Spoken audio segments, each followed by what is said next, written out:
معاشی صورتحال ہے اس کے اوپر جو حقائق ہیں وہ پاکستانی قوم کے سامنے رکھے جائیں گے،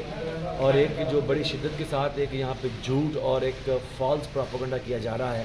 کہ پتہ نہیں یہ تیمور جھگڑا کے خط کو لے کر کے اور اس ساری بات کو، اس کو بھی آج یہاں پہ بڑی ڈیٹیل میں ڈسکس کیا جائے گا۔ اصل میں پاکستان کی قوم کو یہ جاننا چاہیے کہ اس وقت ملک کے اندر جو ہے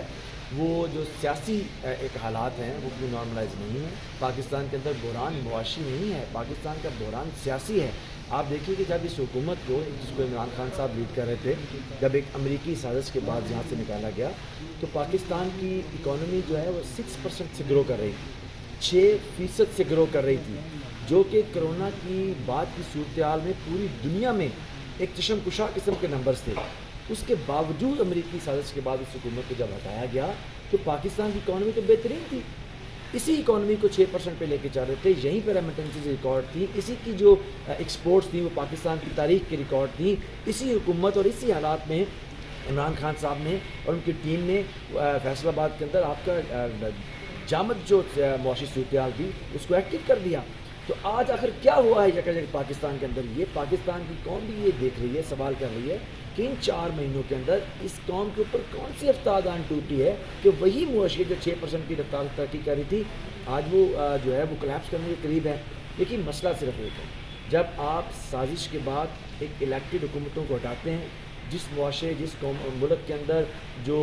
پولیٹیکل ڈیسٹیبلائزیشن ہوتی ہے، اکانومی کبھی بھی قوم ترقی نہیں کر سکتی۔ تو آج مسئلہ یہ ہے کہ آج پاکستان کی اکانومی تبھی کھڑی ہوگی جب آپ کے سیاسی حالات جو ہیں وہ ٹھیک ہوں گے، اور سیاسی حالات تب ٹھیک ہوں گے جب آپ پاکستان کے لوگوں کو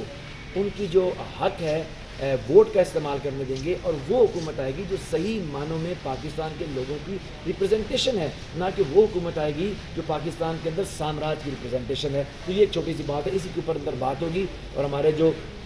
خان صاحب کی فائنینشیل ٹیم ہے وہ اس پہ بات کریں گے اور لوگوں کو بتائیں گے کہ اصل حقائق کیا ہیں، اور جو قوم کے سامنے رکھا جا رہا ہے پروپیگنڈا اس کو بے نقاب کریں گے۔ سر یہ بھی بتائیں ساتھ میں کہ جب آپ لوگ آئی ایم ایف سے کوئی معاہدہ کرتے تھے تو یہ واک آؤٹ کر جاتے تھے، تو ابھی یہ اتنے خوش ہیں؟ دیکھ صرف یہ نہیں، آج اس ملک کے اندر زوال کا یہ عالم ہے کہ انکمپیٹنسی، نااہلیت اس قدر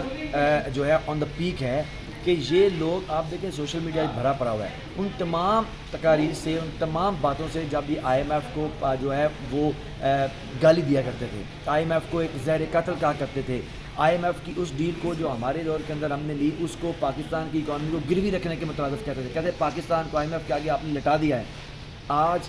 ایک ارب روپیہ، $1 ارب،